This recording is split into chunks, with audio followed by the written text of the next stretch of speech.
Every trader has heard the old saying, cut your losses short, let your winners run. It's probably the first piece of advice you come across when you start studying the markets. And on paper, it sounds so simple. If a trade isn't working, just close it, move on, and wait for the next setup. But if it's really that simple, why do so many traders, even experienced ones, struggle to actually do it?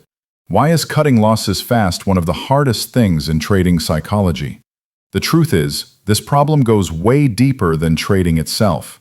It taps into some of the strongest forces in human psychology: loss aversion, ego, denial, and the deep emotional need to be right.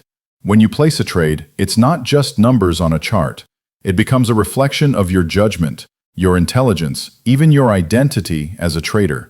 And closing that trade at a loss feels like admitting failure.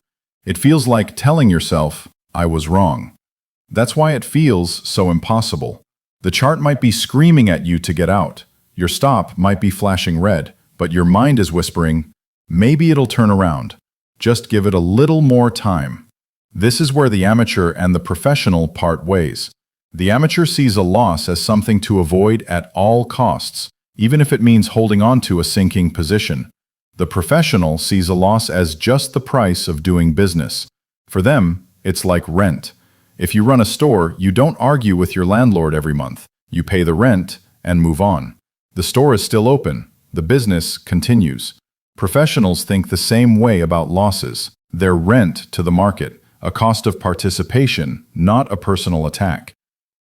But let's pause here, because it's worth digging into why cutting losses feels so unnatural. There's a concept in psychology called loss aversion, made famous by Daniel Kahneman and Amos Tversky. Their research showed that people feel the pain of losing about twice as strongly as the pleasure of winning. In other words, losing $100 hurts far more than gaining $100 feels good.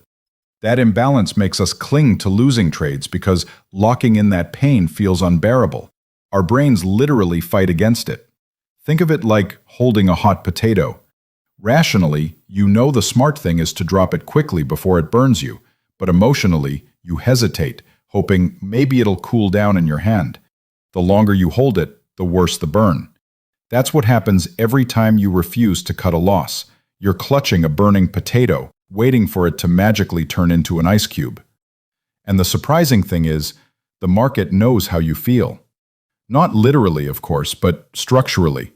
Because most traders hesitate to cut losses, the market is full of people holding on to bad positions, hoping for reversals. That creates liquidity for the professionals, who are more than happy to take the other side. The amateurs hold, the pros cut, and over time, you can guess who survives. Now, here's where things get interesting.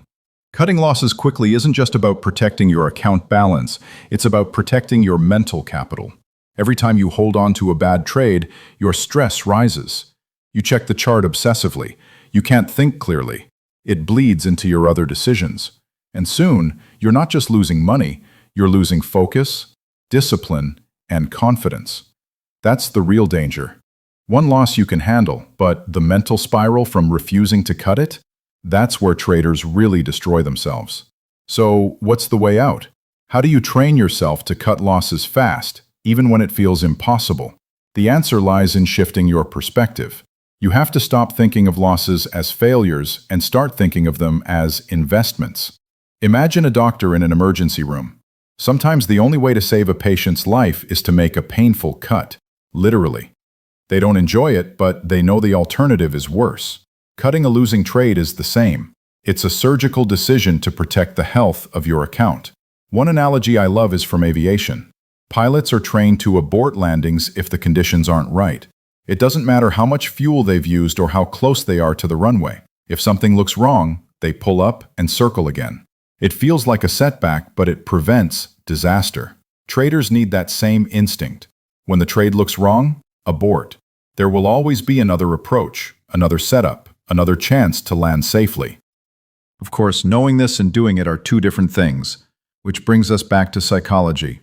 The only way to truly rewire your behavior is through practice and rules. Professionals don't rely on willpower in the heat of the moment. They set hard stops in advance and stick to them. They journal their trades to track how holding losers affects their results.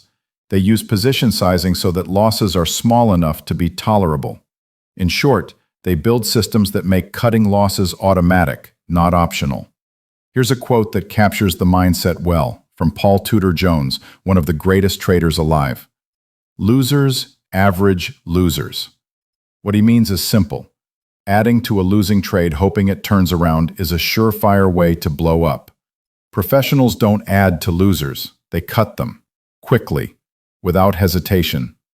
But let's be honest, even with all this knowledge, there will still be moments when cutting a loss feels like pulling teeth. And that's okay. You're human. What matters is whether you let those feelings control your actions. The best traders don't eliminate fear or denial. They learn to act in spite of them. They accept the discomfort. They train themselves to see that discomfort as a sign they're doing the right thing. Like going to the gym. The burn is uncomfortable, but it means you're building strength. And the longer you practice this, the more natural it becomes. At first, every stop out will feel like a punch in the gut, but over time, you'll start to see them differently. You'll see them as small scratches, not mortal wounds.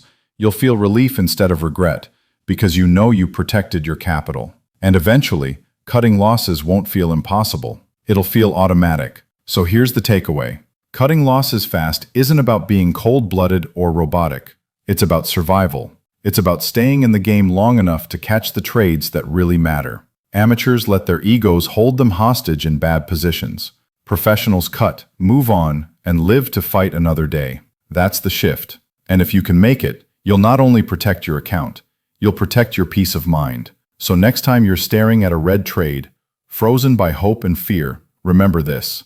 The pain of cutting is temporary. The pain of holding on can be permanent. Drop the hot potato, pull up the landing, pay the rent.